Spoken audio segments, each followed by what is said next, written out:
Welcome everybody to the first Leopard Spotlight of the 2019-2020 school year. I'm Arya Raju. And I'm Natalie McLaren. In this week's edition, a senior revamps his vintage ride. A football coach struggles with a lengthy commute to school. And Lovejoy alumni return to the jungle. But first, a common class for high school students raises the roof and locks down a brand new team. Arya and Nathan will tell us more.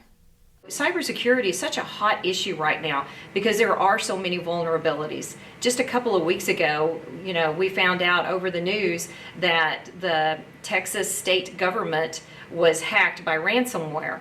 And so it's so prolific and it's so dangerous. It's a very big part of our time and something that everybody needs to be aware of.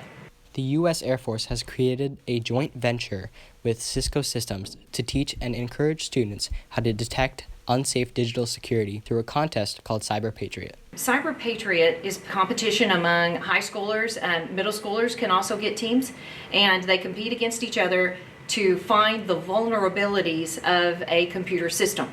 So they basically give us a computer image, a system, and we try to find out what's wrong with the system, how it can be hacked. So if someone forgot to set a password, or if they let a back door open, or maybe they set their password to root and they didn't reset it, then that would be a vulnerability.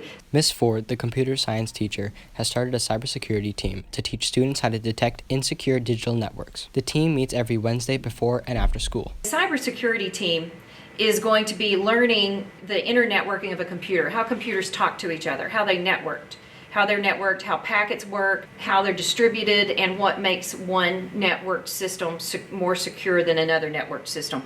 And that will apply no matter where you are. And so it has a lot more applications to any system in general. This is Arya Raju and Nathan Fowler reporting for the Lovejoy News Network. Some folks say they wish they could go back to the good old days. What if they could?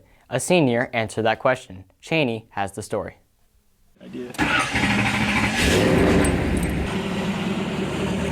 Most people know senior Trey McGee for his antique car, but what they don't know is that he has been renovating it for his senior project. Well, first off, started it about 2 years ago by first getting it running and drivable.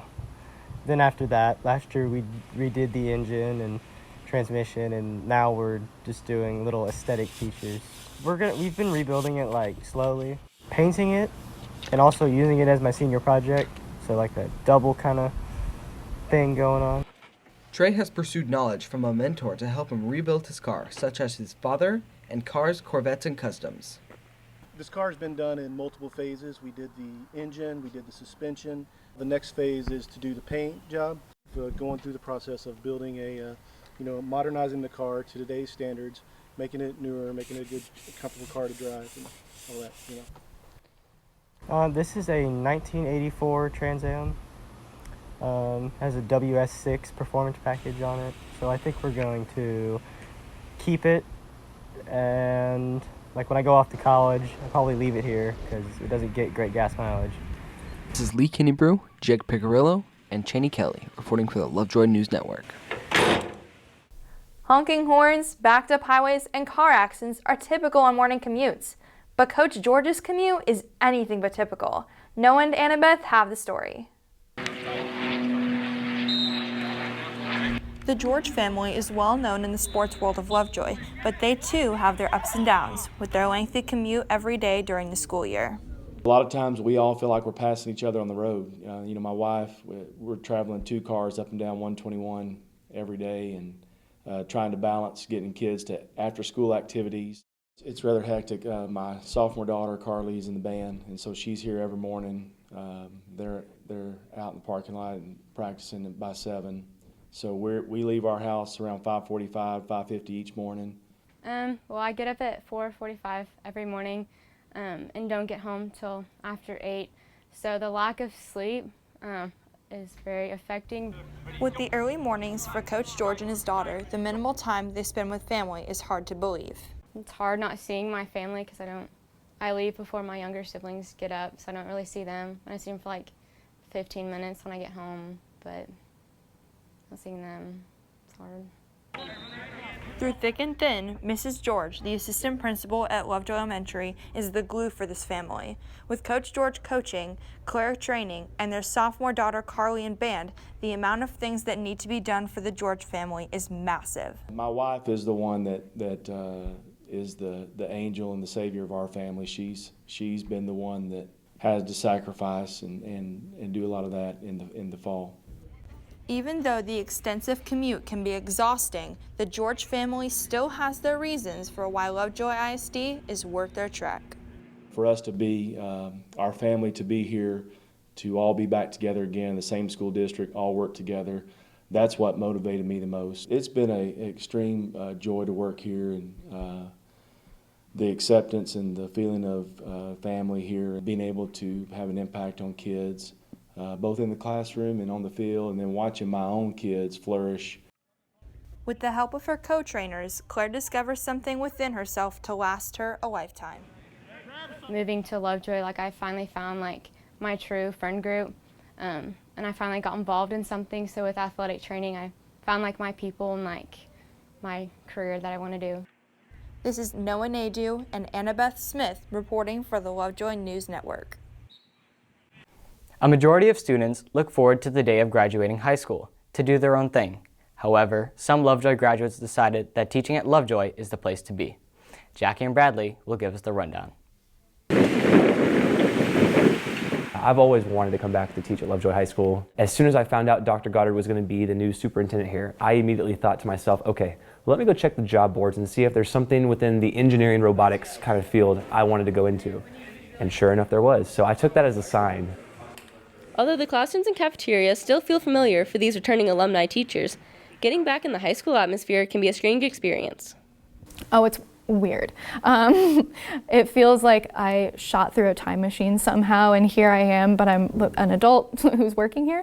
But it's a little bit strange. I'm still kind of adjusting to it and trying to be like, okay, I work here.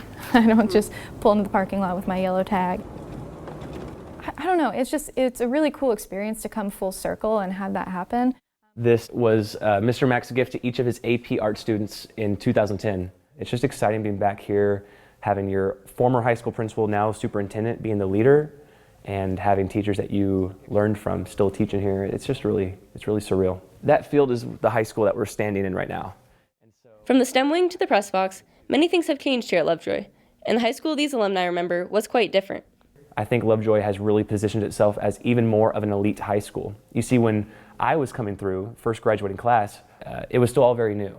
And so now, when you walk in these doors, you get to feel that, okay, this is a very established place to be. It's all very exciting stuff. I mean, clearly, this is what I live for. So the time spent at LHS has proven beneficial to these graduates, both in and out of the classroom. I think I understand where everybody's coming from, how many things they're involved in. I feel like I'm with them. You know, I've always loved students and helping people, working with people, so really everything that I learned as a student prepared me to be a soldier, to be an engineer, to be a teacher. These alumni were in our shoes not too long ago and have some words of wisdom for those walking the halls today. You don't realize just how much of an impact your days in high school will make. Really, everything that you're going through right now is preparing you for a very unique future. Not a cookie cutter future, but a unique future. And so I would say to all the students, keep that in mind, that no matter the circumstances you're going through right now, good or bad, whether your classes are difficult or easy, you're being prepared to be forged and created into this amazing adult, this human that's capable of changing the world. This is Bradley Kofal and Jackie Carroll reporting for the Lovejoy News Network. We hope you enjoyed these stories. Until next time, I'm Arya Raju. And I'm Natalie McLaren. And remember, if there's a story to find, we'll find it here on Leopard Spotlight.